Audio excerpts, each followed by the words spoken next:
In today's video, I'm going to show you how to install Visual Studio Code on Windows 10 or 11. So first, open up your browser and go to the official Visual Studio Code website at code.visualstudio.com. And here, right on your screen, you'll see the download button for Windows. So click on it. Now just wait for the installation to be done. Then next is open up the file to start installation process.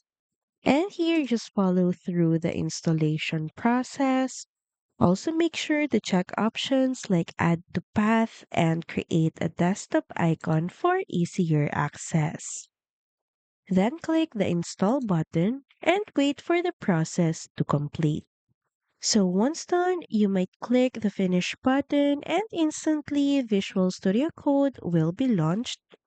And here you can now install extensions, choose your programming language, and start coding right away. So that's pretty much it. Thank you very much for watching this video, and I'll see you again on the next one. Bye!